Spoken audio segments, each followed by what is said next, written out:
Hello guys, সবাই কেমন আছো? দেখতে পাচ্ছ আমি বাড়িতে বসে আছি এখন। 17 তারিখ একটা জল ঢালার প্রোগ্রাম আছে আমাদের রেডিপুর। কোন থানা পড়ে? কোন থানা? নারায়ণ না না বেলডা থানা অন্তর্গত।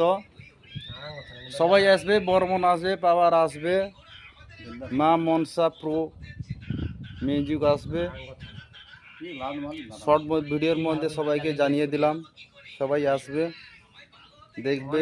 ভোলে আবার জল ঢালার উপলক্ষে রেডিপুর নারায়ণগড় থানা অন্তর্গত। সবাই আসবে, দেখে যাবে কে কেমন বাজাচ্ছে। রামাতে আমাদের এবছর ভালোভাবে প্রশাসনিক চাপ থাকার কারণে এবছর ভালোভাবে হলো না।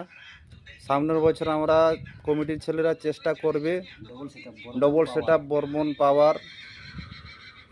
দেখা যাক কি হয়। প্রশাসনের যদি চাপ যদি না থাকে সামনের বছর দেখা যাবে। তুমি কিছু বলো? আমি কিছু বলবো না। হাই, আমাদের কমিটি ছেলে যেটা বলছে মোটামুটি চেষ্টা করব আগের বছর। যদি সবাই প্রশাসনিক যদি চাপ না থাকে তাহলে আগের বছর দুটো সেটআপ আসবে, পাওয়ার বর্মন ডবল সেটআপ। গত বছর যদি শুনতে পেলে প্রশাসনের চাপ যদি আমাদের এত চাপ যদি না থাকতো আমরা স্ট্যান্ডিংও বাজাতাম, কিন্তু উপর থেকে প্রচুর চাপ ছিল তার জন্য বাজাতে পারিনি। আমাদের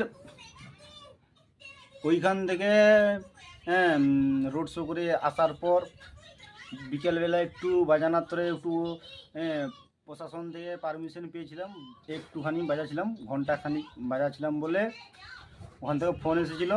বড়োবাবু ফোন করেছিল, বললো যে তোমরা পাওয়ারকে নিয়ে এসছো, কোনো বাজানো যাবে না, আর তোমাদের গ্রাম থেকে প্রবলেম আসতেছে, আর কোনো বাজানো যাবে না। এই জন্য প্রশাসনিক এত চাপ রয়েছে, বাধ্যগত আমরা দুটো সেট আপ করেছিলাম। আমাদের একটা বাড়ির কাছে একটা সেট আপ আর পাওয়ার কিনে এসেছিলাম। একটা ছোটো সেট আপ করছিলাম, ওটা বড়ো সেট আপ করছিলাম। যেটা আমাদের গ্রামে বাজছিল ওটা ছোটো সেট আপ, আমাদের মানে গ্রামের মধ্যে লোকালিটি।